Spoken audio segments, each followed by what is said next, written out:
wabarakatuh. Selamat pagi dan salam sejahtera untuk kita semua. Terima kasih kepada para peserta IG Live RSUD Bandung Kiwari dalam memperingati Hari Kesehatan Nasional tahun 2022 ini. Untuk saat ini kita akan membahas tentang materinya, yaitu tentang varian COVID baru Omicron XBB, yang dimana kita mengusung temanya saat ini adalah What is Omicron XBB and how concerned should we do. Dengan saya sebagai moderator pada pagi hari ini, kita juga ditemani oleh narasumber kita, Dr. Anissa. Kebetulan Dr. Anissa merupakan dokter penyakit dalam di RSUD Bandung Kiwari. Untuk mempersingkat waktu, mari kita bahas. Mungkin pertama yang mau dibahas duluan adalah sebenarnya apa itu dari Omicron XBB ya. Karena kan seperti yang diketahui ya dok ya, COVID ini udah jalan 2 tahun lebih. Sudah. Kemudian varian-varian sudah bervariasi sekali, banyak banget kan. Sekarang juga di tahun ini ada lagi yang mau muncul ikut-ikutan ya dok ya, varian baru XBB. Jadi mungkin bisa dijelaskan sedikit ya dok ya, untuk varian XBB ini apa dan apa bedanya dengan yang lain. Iya, sebelumnya saya ucapkan terima kasih kepada Dr. Irham dan semua penonton yang sudah masuk. Ya, kita mulai saja ya, sebetulnya apa sih varian dari Omicron XBB ini. Jadi memang ya sebetulnya tidak habis-habisnya kita membahas varian. Jadi sejak awal COVID itu ada, sebetulnya banyak sekali dok untuk varian-varian tersebut. Jadi varian itu adalah variasi ya, jadi virus itu mulai berkembang biak, mulai bermutasi sehingga menimbulkan beberapa varian-varian. Nah, yang kita ketahui kan dari dulu sudah ada varian Alpha, Delta, dan yang menjadi concern dari WHO yang terakhir itu adalah varian Omicron itu. Nah, varian Omicron ini sendiri dia memiliki subvarian dok. Jadi subvarian yang sekarang sedang booming itu adalah subvarian XBB namanya. Jadi anaknya lagi dari Omicron. Jadi beranak lagi ya. Jadi sebetulnya kalau untuk subvarian, jadi disebut subvarian ya, subvarian dari Omicron XBB ini merupakan kombinasi dari BA210.1 dan BA2.75. Nah, kenapa jadi concern? Karena membuat lonjakan-lonjakan kasus di beberapa dunia, dok. Jadi kita lihat, kita amati banyak sekali nih angka kesakitan, angka rawat inap di rumah sakit karena COVID. Setelah diamati memang sudah diamati di Singapura, 55%-nya itu adalah varian subvarian XBB ini. Oke. Jadi sebetulnya kan ini adalah mungkin gabungan ya. Gabungan iya. Ya. Dan ini mungkin subvarian, berarti sebenarnya untuk induknya mungkin Omicron namanya ya. Induknya gitu ya, Omicron ya. Jadi kalau misalnya untuk gejalanya nih dok, gejala atau pemeriksaannya apakah tetap sama dengan yang Omicron lainnya ya? Iya. Ataukah ini ada pemeriksaan-pemeriksaan khusus yang mungkin bisa menegakkan gitu ini XBB atau varian lain misalnya? Jadi tadi sudah dijelaskan ya, kalau untuk varian itu pada sebetulnya awalnya itu sama dok, dari SARS-CoV-2 kan ya. Dari SARS-CoV-2 itu dia membentuk varian-varian. Sehingga kalau dikatakan gejalanya itu sama dok. Jadi dari SARS-CoV-2 yang awal itu gejalanya itu sama. Namun memang pada saat ini untuk yang COVID varian subvarian Omicron XBB ini memang gejalanya sama juga dengan varian Omicron yang kemarin. Jadi gejalanya seperti demam, batuk, pilek, nyeri tenggorokan. Tapi memang di semua orang itu gejalanya itu tidak pasti dok. Gejalanya itu akan berbeda-beda. Misalnya saya kena COVID varian XBB ini ada demam, Dr. Irham tidak ada demam. Lalu ada yang batuk dan ada yang tidak batuk juga. Jadi kalau untuk gejala sebetulnya tidak bisa dijadikan patokan karena semua orang itu gejalanya berbeda-beda. Dan ini juga tergantung dari status imun dari tubuhnya masing-masing juga. Kalau misalnya sebelumnya Dr. Ilham udah vaksin lengkap nih, gejalanya bisa ringan. Sedangkan kalau misalnya pasiennya belum vaksin lengkap, gejalanya juga bisa berat. Jadi tergantung kondisi imun tubuh masing-masing. Oke. Jadi virusnya bervariasi, gejalanya pun bervariasi setiap orang ya. Gitu. Ya. Ini menarik nih dok. Disinggung sedikit tentang imun ya. Gitu. Ya. Sebetulnya dok, pasti orang-orang itu sekarang atau pasti masyarakat itu terutama yang non medis ya gitu bertanya-tanya kan. saya udah di booster nih 3 sampai 3 kali misalnya kan. Tapi kenapa saya di swab masih ada positif atau kerabat saya masih ada positif gitu kan. Nah, jadi timbul nih opini masyarakat itu adalah vaksinnya bagus. Bagus nggak sih? Bener nggak sih gitu kan? Atau ibaratnya ada reaksi nggak sih dari vaksin itu? Mungkin bisa dibahas nih sedikit di sini ya. Agar orang-orang juga atau sahabat RSUD Bandung Kiwari di luar sana juga lebih tahu ya gitu, nggak cuman beropini ya. Beropini gitu. saja. Iya, jadi gini dokter, kalau sebetulnya untuk vaksin itu bukan obat, tapi dia itu berusaha memancing tubuh kita untuk mengeluarkan antibodi agar lebih optimal. Jadi bukan vaksin itu tuh bukan Superman. Jadi kita misalnya terkena COVID, dia akan kebal gitu terhadap COVID. Jadi bukan seperti itu. Jadi misalnya walaupun kita sudah vaksin, bisa sampai vaksin yang sudah booster, tapi misalnya kita terkena varian, awalnya kita misalnya terkena varian A, lalu kita sudah divaksin dan terkena varian B, sebetulnya antibodi kita itu adalah, dia itu sangat subjektif. Jadi kalau misalnya dia terkena varian yang lain, jadi masih bisa terkena COVID lagi dok, seperti itu. Tapi memang dengan vaksin ini, akan memperingankan gejala yang ada. Misalnya harusnya dia itu masuk rumah sakit gejalanya berat, tapi dia akan ringan dengan adanya vaksin ini.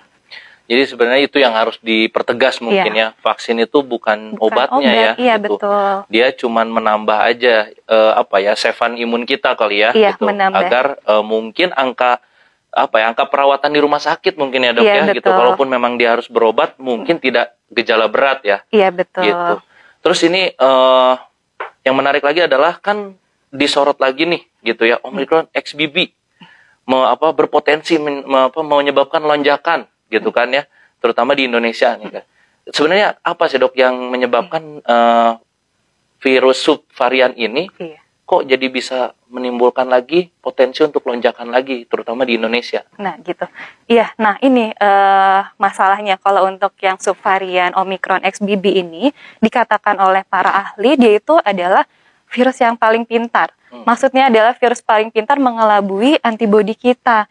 Jadi kita sudah ada antibodi, kita sudah vaksin 3 kali, tapi dia bisa mengelabui. Jadi dia bisa masuk ke dalam tubuh kita walaupun kita sudah vaksin ketiga kali. Jadi memang daya tahan tubuh kita walaupun memang sudah divaksin, nah virus Omicron XBB ini dia mampu mengelabuinya seperti itu dok.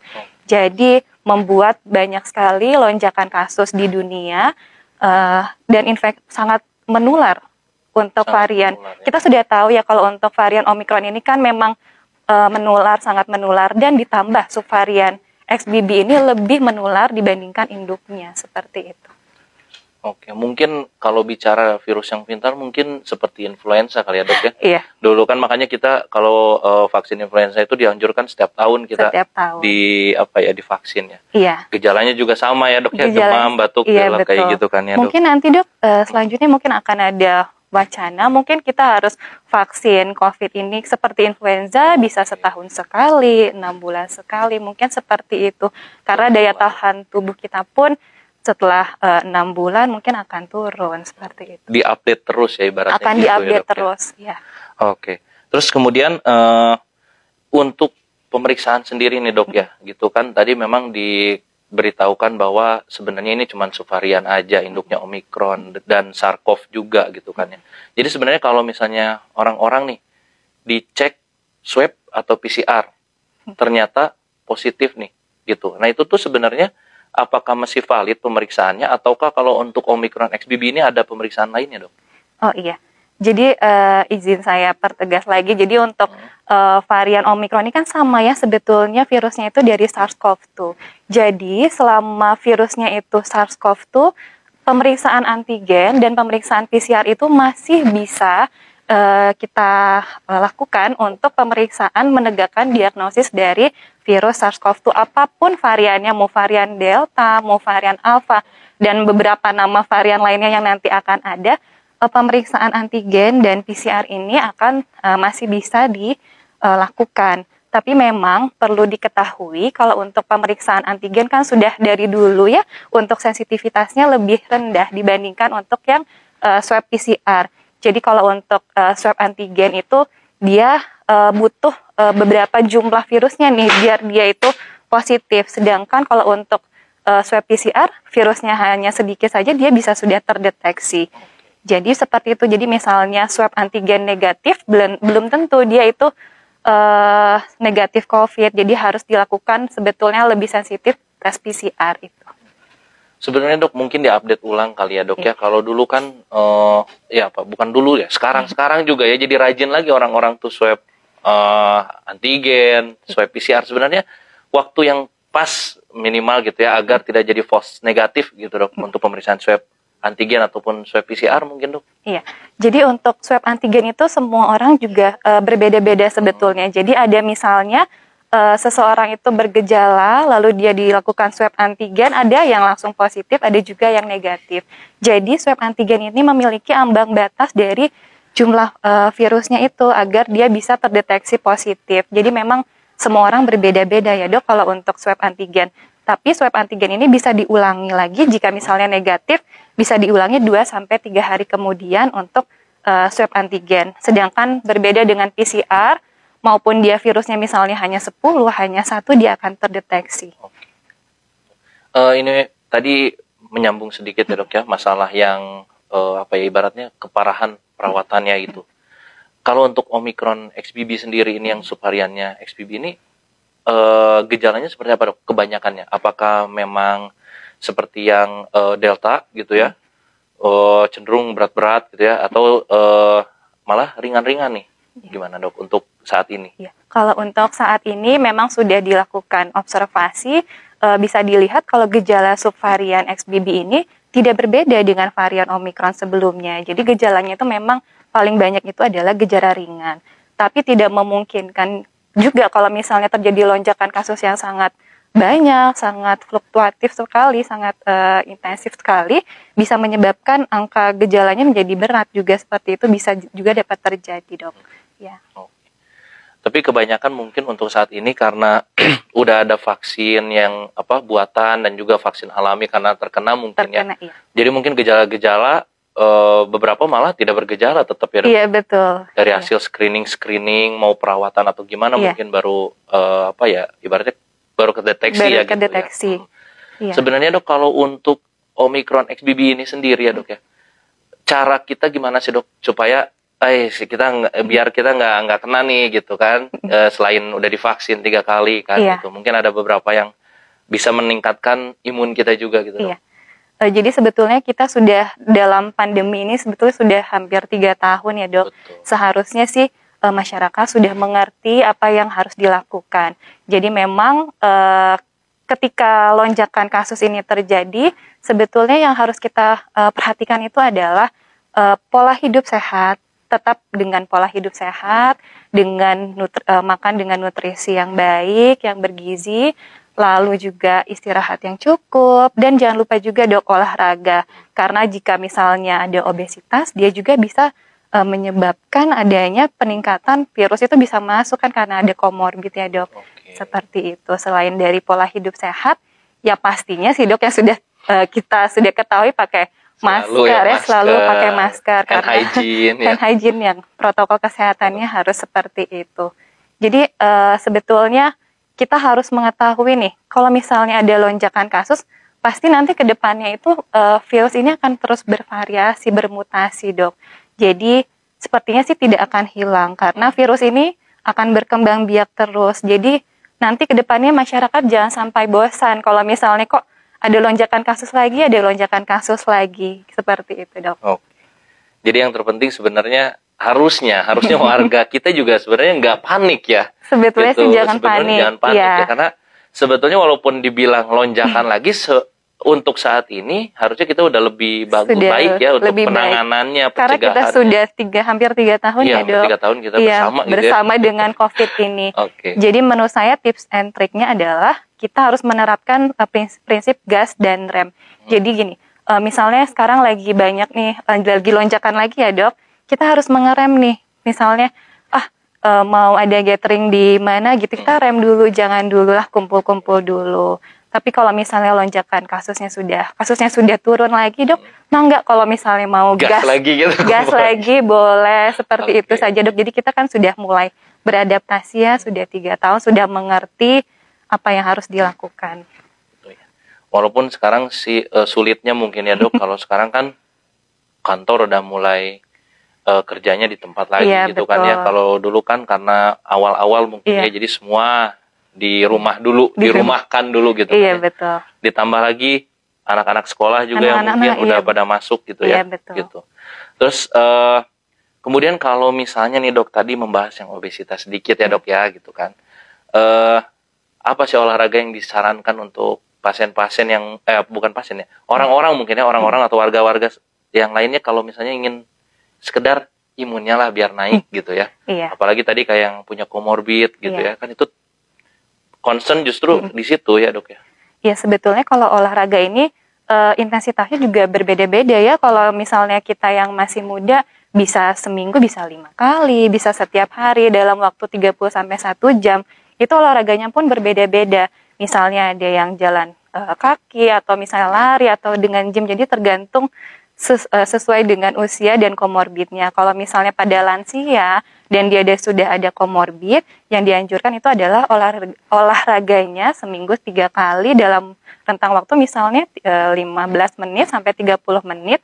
Intensitas ringan dulu saja, Dok. Misalnya jalan kaki, seperti jalan santai seperti itu. Jadi kita lihat kondisinya dulu nih, apakah dia yang masih muda atau sudah lansia dan sudah ada komorbid seperti itu, Dok. Oke. Ini, Dok, mungkin yang berikutnya adalah familiar juga mungkin ya, beberapa orang tren nih, long covid katanya gitu ya, Dok ya. Bagaimana, Dok, tanggapan Dokter Anissa sendiri tentang long covid ya? Iya. Terutama sekarang katanya ada lonjakan lagi. Beberapa orang berpikirnya mungkin jangan-jangan ini long covid nih gitu kan, bukan karena varian baru gitu kan ya. Iya. Gimana, Dok? Berbeda, Dok, kalau misalnya long COVID dan kita terkena COVID. Jadi kalau misalnya long COVID itu adalah gejala menetap sejak dia terinfeksi COVID. Jadi dia sudah terinfeksi COVID terlebih dahulu. Misalnya gejalanya batuk-batuk terus selama lebih dari 2 minggu. Jadi gejalanya itu menetap. Kalau untuk long COVID ini adalah gejala sisa sebetulnya dan dia tidak menular, Dok. Jadi masih ada gejalanya. Sedangkan kalau infeksi COVID yang baru, itu dia infeksinya akut, Dok. Jadi sebelumnya tidak ada sakit, tidak ada batuk, tidak ada demam. Dia akan tiba-tiba langsung demam dan batuk. Jadi gejalanya akut. Biasanya kan kalau COVID itu maksimal 2 minggu sih sudah sembuh, Dok. Jadi kalau misalnya sudah lewat dari itu, bisa dikatakan juga long COVID. Jadi dia itu gejala sisa. Sisa iya. Ya. Oke. Mungkin ada pertanyaan? Ya, boleh. Ntar ya, Dok ya, biar nggak saya terus nanya ya. Biar nggak tegang, Dok.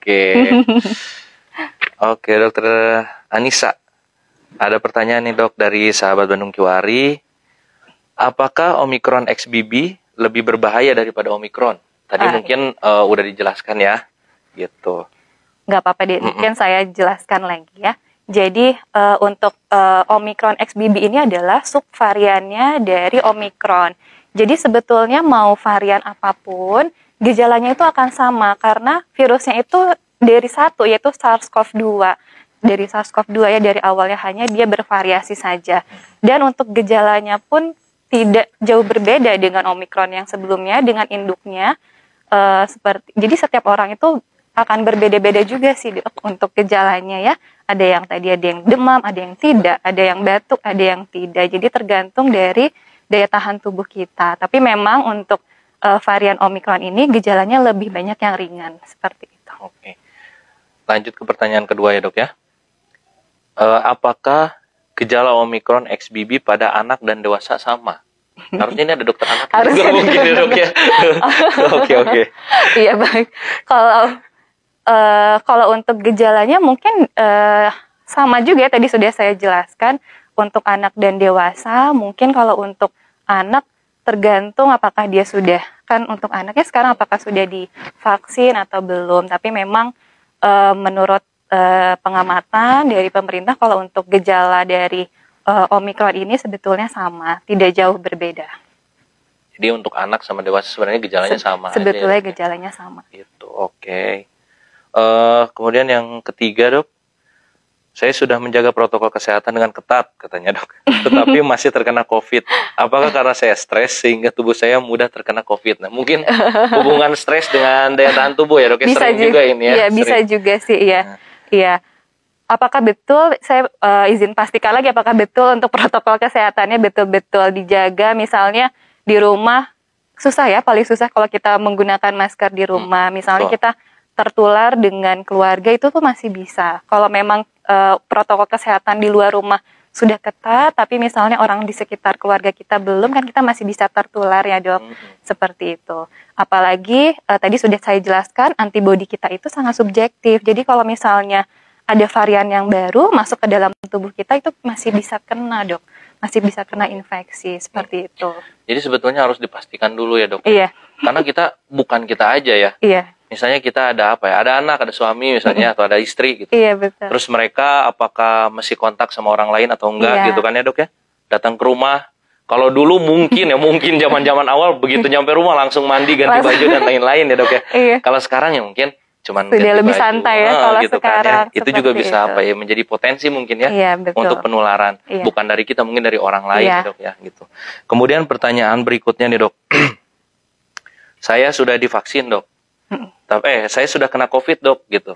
Tapi apakah masih perlu untuk divaksin katanya dok? Nah, ini banyak sekali pertanyaan seperti ini. Saya sudah pernah kena COVID dan apakah perlu divaksin atau tidak? Memang betul. Kalau setelah kita sudah terkena COVID, dia akan membentuk antibodi. Tubuh kita akan membentuk antibodi ya. Tapi dosis setiap orang itu berbeda-beda dok. Jadi misalnya begini dok. Saya terkena COVID, dosis virus yang masuk ke saya itu hanya 10. Sedangkan dokter Irham terkena COVID, dosisnya itu ada 1000 nih. 1000 COVID yang masuk. Nah, nanti tuh antibodi yang terbentuk pun akan berbeda dok. Antibodi saya itu ada tapi kurang banyak, misalnya kurang lama untuk membentuk antibodi. Sedangkan untuk yang dokter Irham, antibodinya sudah optimal karena virusnya yang masuk itu banyak. Jadi kalau untuk sudah terkena COVID akan terbentuk antibodi tapi sesuai dengan dosis virus yang masuknya itu dok. Nah ada yang disebut juga dengan sekarang disebut juga dengan hybrid immunity. Jadi ada beberapa ahli yang mengatakan jika kita sudah terkena infeksi alami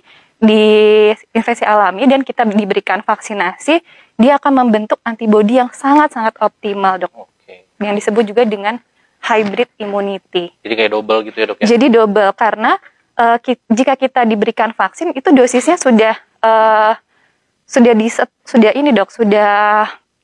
sesuai dengan panduan. Jadi misalnya dosisnya sesuai dengan antibodi yang nantinya kita akan dapatkan. Jadi sudah bagus kalau misalnya kita lakukan vaksin seperti itu. Oke dok. Berikutnya adalah pertanyaannya, sekarang kan memang musim kita lagi pancaroba ya dok ya. Banyak banget yang pastinya batuk pilek gitu kan ya. Demam-demam gitu ya dok.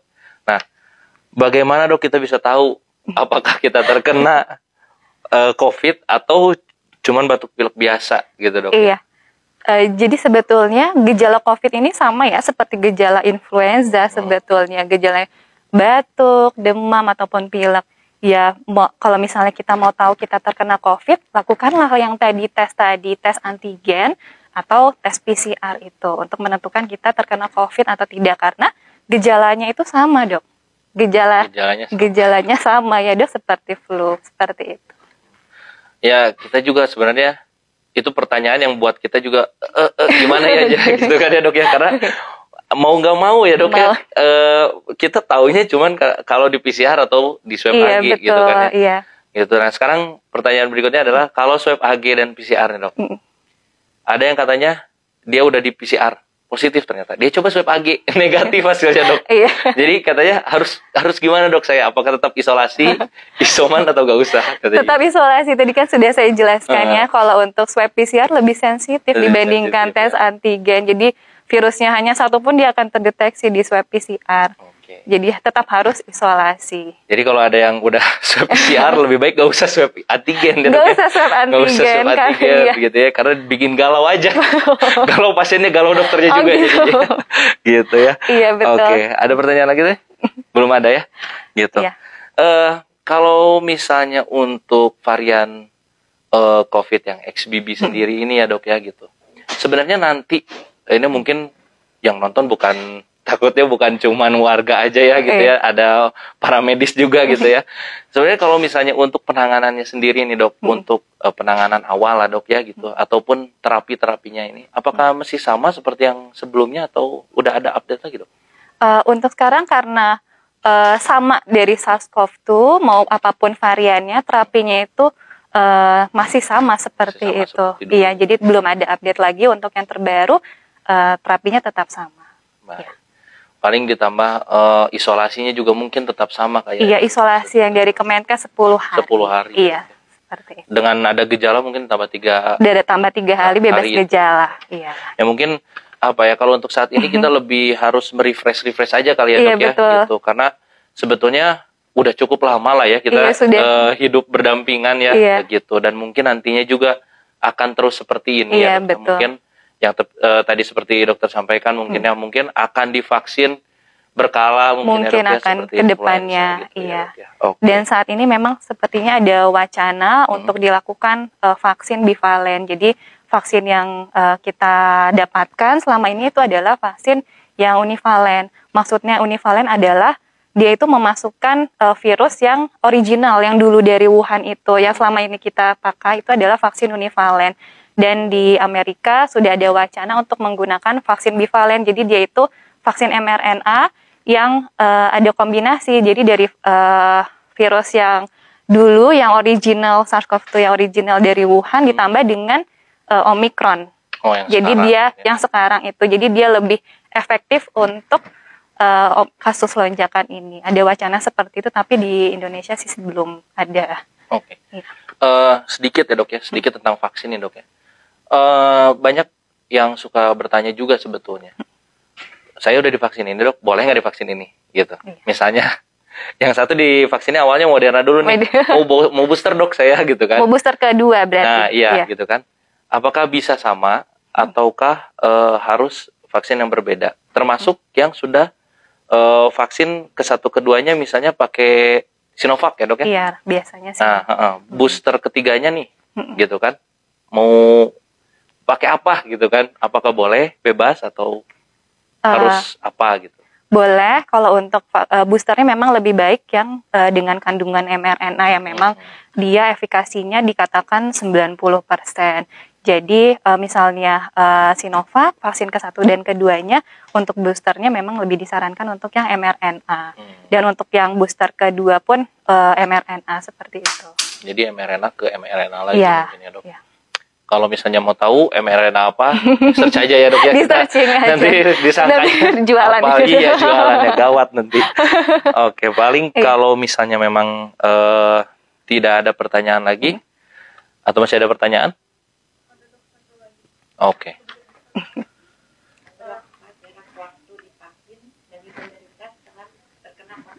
Nah, Oh iya. Nah berapa jarak vaksin ya setelah Iya. kita terkena COVID? Iya. Jadi kalau misalnya kita terkena COVID, memang yang disarankan sekarang kan 1 bulan setelah dia itu terkena COVID. Memang kalau kita terkena COVID sebetulnya kan sudah ada antibodinya itu sendiri ya, Dok.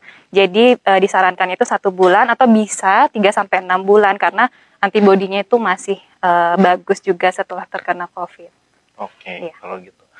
Mungkin kalau memang sudah tidak ada pertanyaan ya, Dok, mungkin ada take home message-nya, Dok, Iya. untuk sahabat Bandung Kiwari Iya, yang untuk lagi menyaksikan. sahabat Bandung Kiwari, pokoknya pesan saya itu adalah jangan bosan dengan pandemi ini karena virus ini sepertinya tidak akan hilang. Virus itu akan terus berkembang biak dan akan bermutasi, sehingga jangan bosan kalau misalnya nanti ada varian-varian baru yang membuat lonjakan-lonjakan kasus yang ada lagi, yang baru lagi. Yang tadi sudah saya prinsipkan adalah kita harus rem dan gas. Kalau misalnya ada lonjakan kasus, rem dululah segala aktivitasnya, Lalu kalau misalnya kasusnya sudah turun lagi, boleh kita gas, boleh aktivitas seperti biasa, tapi tidak lupa harus tetapkan protokol kesehatan, pakai masker sesuai tempatnya, seperti itu. Baik dokter, mungkin untuk IG Live hari ini ya bisa kita akhiri ya dok ya. Untuk terakhir mungkin diingatkan kembali protokolnya ya dok ya. Iya, Tetap betul. memakai maskernya gitu ya, hand hygiene-nya. Iya. Kalau bisa ditambah dengan suplemen-suplemen vitamin Iya. mungkin ya dok ya. Dan olahraga yang teratur Olahraga ya teratur, gitu. Karena iya. seperti yang diketahui bahwa virus ini diharapkan hilang, sudahlah ya, kita tidak bisa berharap ya dok ya. Karena kalau ya. berharapnya ketinggian juga ya ketika tidak terjadi kan ya. Iya. Gitu. Jadi kita mulai menerima keadaan Mulai kita ya dok ya. menerima, Gitu. Mungkin segitu dulu untuk saat ini. Sampai bertemu di IG Live berikutnya. Salam dari BK.